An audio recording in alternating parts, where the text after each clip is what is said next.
Gostaria de saudar a todos os nossos irmãos, aqueles que estão nos vendo pelo canal 126, TV aberta, ou pelo canal 85 da Sky, ou então pelas nossas plataformas como YouTube, os irmãos da Igreja Cristã Maranata, outros irmãos também nossos, de outras igrejas que também veem os nossos conteúdos.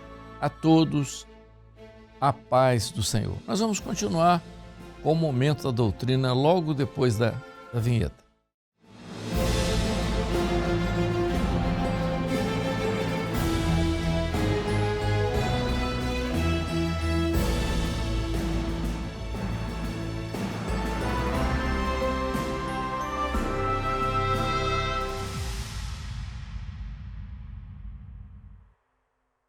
Meus irmãos, nós começamos no programa passado, nós estamos falando sobre como ministério, como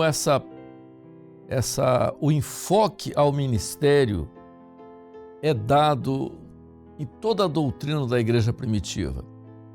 Nós observamos que o ministério da igreja, é claro, que é uma prática diferente do Velho Testamento. Por isso que há uma modificação. A igreja no seu início, o cristianismo no seu início, logo que ela se misturou com o Império Romano, criou-se aquele cristianismo romano, tinha uma diferença de abordagem desse aspecto daquilo que era ministério, completamente distorcido. Mas o que a palavra fala sobre ministério é completamente diferente daquilo que no início se pensava. Nós falamos isso no início dos programas anteriores, mostrando para a igreja o que é ministério e como significa ministério, que o apóstolo Paulo fala sobre ministério. E nós vemos isso de maneira muito clara no colégio apostólico. Nós vamos falar sobre ministério usando um personagem, e no decorrer dos programas nós vamos mostrar a diferença que os ministérios, como eles são diferentes em vários aspectos. Nós vamos mostrar isso não só na palavra, mas também na própria palavra, a prática, que a própria palavra mostra. Nós vamos pegar, por exemplo, com relação ao ministério, isso é muito claro, a Bíblia toda, nós estamos falando do Novo Testamento, e a doutrina da igreja toda emerge no Novo Testamento, no primeiro século, por isso é chamada a doutrina dos apóstolos, porque é, na verdade, ali no período apostólico do primeiro século, né? Nós chamamos do período da igreja, quando nós usamos a profecia, e nós estamos vendo isso no estudo das 7 cartas à igreja de Éfeso, a igreja chamada aceitável, o tempo aceitável, onde a doutrina emerge ali. E nós vamos ver a doutrina também dos ministérios. Então nós vamos pegar, por exemplo, quando Jesus mostra já dentro do ensino nos evangelhos o que é ministério e o comportamento do ministério.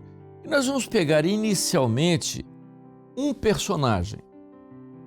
E nós vamos abordar aqui, discorrer aqui, porque serve de ensino, o apóstolo Pedro. Pedro foi um dos apóstolos, né? Ministros, quer dizer, ministério, ele tinha ministério, claro.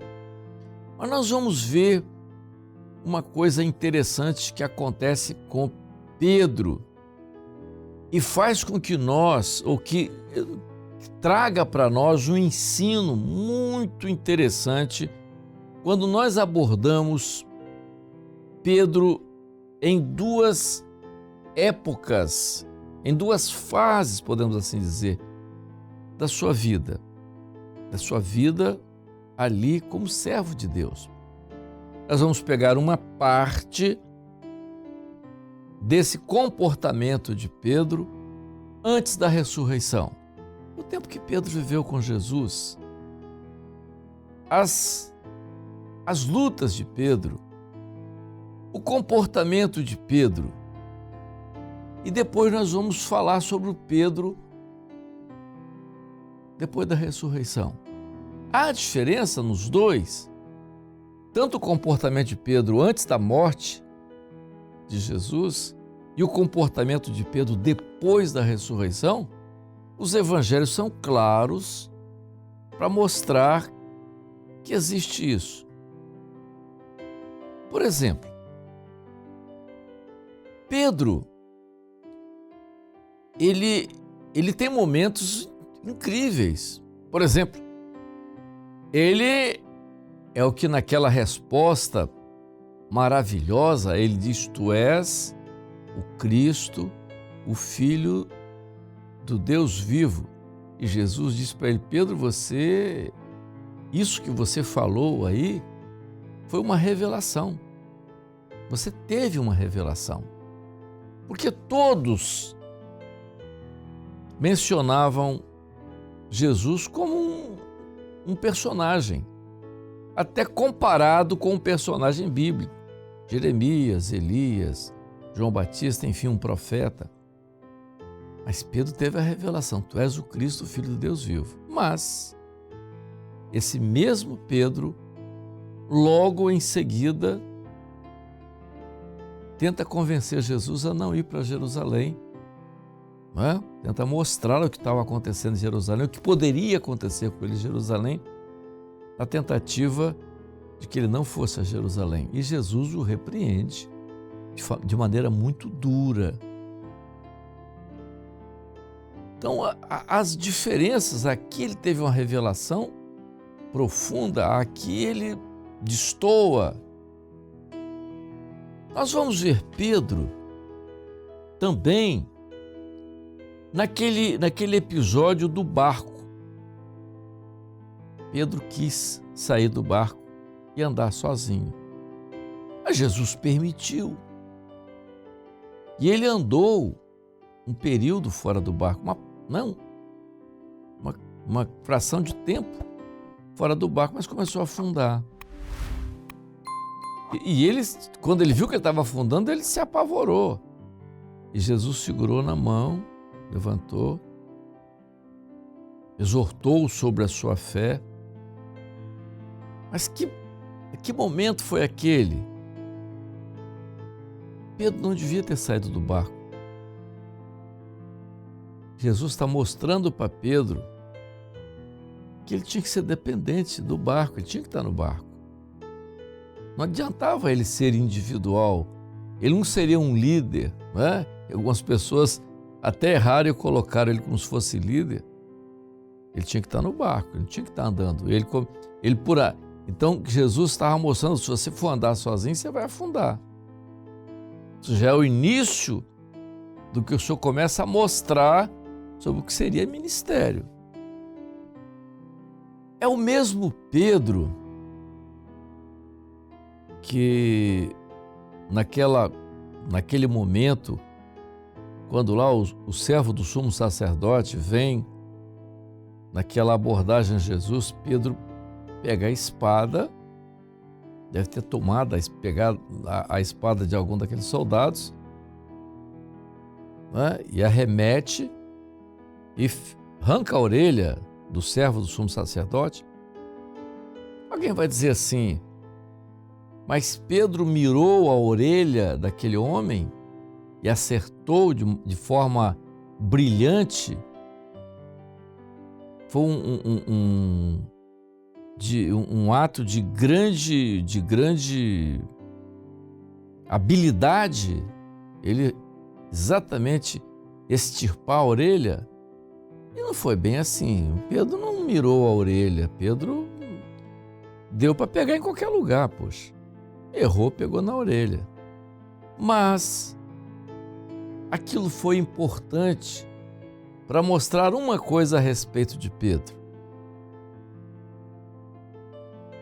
quando você lança a mão da espada, né? E Jesus fala sobre isso.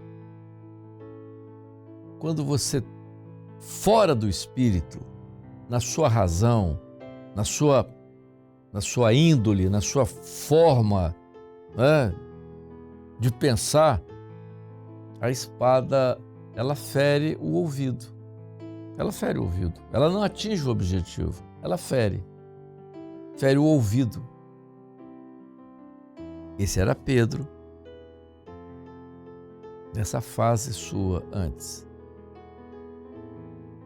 Também é o Pedro que Jesus profetiza dizendo que ele o negaria 3 vezes. Pedro se recusa a aceitar que ele negaria 3 vezes. E Pedro nega Jesus 3 vezes. Não o conheço, não sei de onde ele vem, não ando com ele. Quando ele nega as 3 vezes, profeticamente, ele está negando todo o projeto, ele nega a Trindade.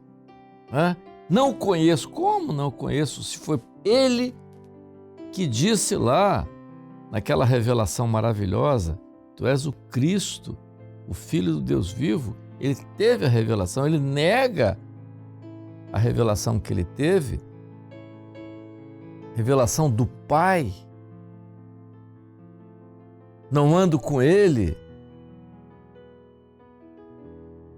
Quer dizer, o Filho, o caminho. Então, tudo isso, não ando com ele, não sei de onde ele vem, não o conheço. Então ele nega o Pai, nega o Filho e nega o Espírito Santo. Nega o projeto completo. Esse é o Pedro. Quando Jesus ressuscita, que Jesus se revela àquelas mulheres, Jesus diz o seguinte: olha, vocês podem ir para a Galileia, porque lá vocês me verão. Diga a eles que lá eles me verão. E a Pedro, diga a eles e a Pedro. Jesus faz uma menção especial a Pedro. Muito bem. Jesus se encontra com eles e Pedro devia estar extremamente assim, sem saber o que dizer, porque ele tinha negado, apesar de Jesus ter falado que ele ia negar. Ele disse que não, temou em não fazer, que estava disposto a morrer com ele, mas ele negou. Então Jesus faz a Pedro quase que o caminho inverso daquela situação dele. As 3 perguntas que foram feitas de forma repetida. Tu me amas? Tu sabes que eu te amo. Jesus então repete a pergunta: tu me amas? Tu me amas? Em todas as 3 perguntas que Jesus faz, Jesus diz uma coisa para Pedro que não sei se as pessoas perceberam. Jesus disse assim: tu me amas? Eu te amo. Jesus disse: apacenta as minhas ovelhas. Apacenta as minhas ovelhas. Terceira vez, apacenta as minhas ovelhas. Jesus está falando do ministério dele. Ministério de quê? Apacentar. Apacentar ovelhas. Então Jesus está dando um legado para ele. Mas na última vez que Jesus pergunta, tu me amas? Ele se entristeceu. Por que ele se entristeceu? Ele se entristeceu porque ele deve ter pensado o seguinte: ele profetizou a meu respeito e eu neguei, e eu falhei. Ele deve ter alguma outra coisa que vai acontecer comigo que eu não sei. Eu vou entrar em outra grande dificuldade. Mas naquele momento, agora, entendeu? Isso é pós-ressurreição. Então, nesse momento agora, depois da ressurreição, que Jesus se revela a Pedro dessa forma, e Jesus pergunta e ele responde, da última vez ele se entristece, então ele diz a Jesus, tu sabes de todas as coisas. Quando ele diz, tu sabes de todas as coisas, ele passa a ser dependente daquilo que Jesus fala. Esse é o ministério. Então, o ministério é o ministério... Qual o ministério real? É o de Pedro antes da morte de Jesus? Não. O ministério real de Pedro é o ministério do terceiro dia. É o ministério da morte e ressurreição. Então, o ministério que está descrito na palavra no Novo Testamento, ele é o mistério da vida. Mas que vida? Essa vida que estamos? Não, porque essa vida que estamos, ela é do tempo nosso. É a morte. Esse acaba com a morte. Mas o ministério que Jesus fala para Pedro é aquele que é além da morte, é a do terceiro dia, é o da ressurreição. É por isso que nós falamos, né? Não sou eu que falo, mas o pastor Gedeti costuma dizer isso nas suas abordagens, o ministério é maior que a vida. Por quê? Porque o ministério é além dessa vida. Foi exatamente o que Jesus disse para Pedro. Apacenta as minhas ovelhas. Quando ele se entristece e diz, tu sabes de todas as coisas, aí ele diz assim, bom, agora eu não sei o que vai ser da minha vida, eu sou dependente disso. Aí Jesus disse, perfeitamente, Pedro, tá certo. Porque antes, Pedro, antes da minha morte, lá atrás, você cingia você mesmo. Era você que tomava as decisões. Era você que fazia o que você queria.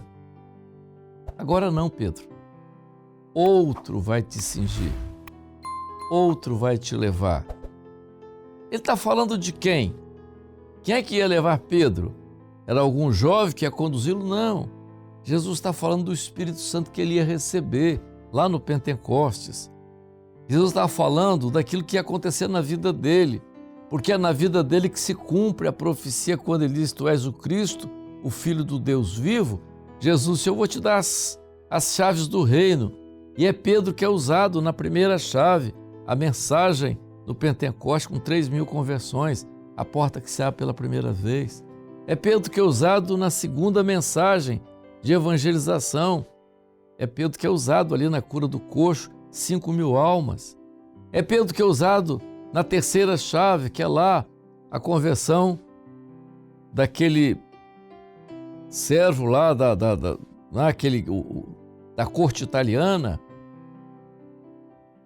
Então, Jesus fala isso para ele e ele agora toma uma posição diferente. Outro vai te conduzir e vai te levar por um caminho que você não conhecia antes. Então, meus irmãos, o ministério para o qual Jesus nos chamou é para ter uma experiência semelhante à de Pedro. Aquilo que é nós, aquilo que nós achamos, aquilo que nós pensamos, as nossas ideias, mas também as nossas tendências, mas especialmente a razão e o ministério que Jesus outorga a nós. É um ministério do Espírito, é um ministério não da nossa razão, não do que nós pensamos, não do que nós achamos.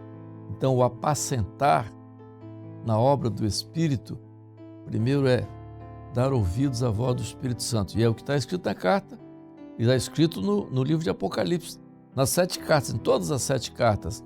Quem tem ouvidos, ouça o que o Espírito diz às igrejas.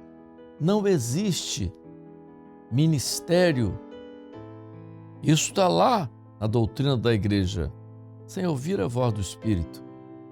Não existe ministério sem que você não seja cingido com a verdade. O que é? Outro te cingirá. É o Espírito Santo que te envolve. É o Espírito Santo que te conduz. Por quê? Porque o ministério que nós recebemos, nós entendemos que é o ministério da palavra, como está lá em Atos capítulo 6. Quanto a nós, perseveraremos na oração no ministério da palavra. Quem é a palavra? Jesus. E estava vestido de uma veste salpicada de sangue, e o nome pelo qual se chama é a palavra. Jesus é a palavra, o ministério da palavra é o ministério de Jesus. E o ministério de Jesus é maior do que a vida. É esse ministério que se revela como Jesus vivo. Então, o ministério, ele é profético por quê? Porque Jesus está vivo e nós pregamos isso. Esse é o ministério da palavra. Então, meus irmãos, nós estamos vendo que o ministério na vida da igreja é um segredo. Ele é algo diferente. E nós estamos terminando aqui hoje. Nós vamos no próximo programa falar, já que o ministério na vida de Pedro foi dessa forma, nós vamos falar como é que foi o ministério na vida dos outros apóstolos. O que era o ministério? O ministério, ele tem uma característica. E você só alcança esse ministério quando você conhece o mistério. Você só conhece isso se o Espírito Santo operar na sua vida. Vamos comentar isso no nosso próximo programa. A paz do Senhor.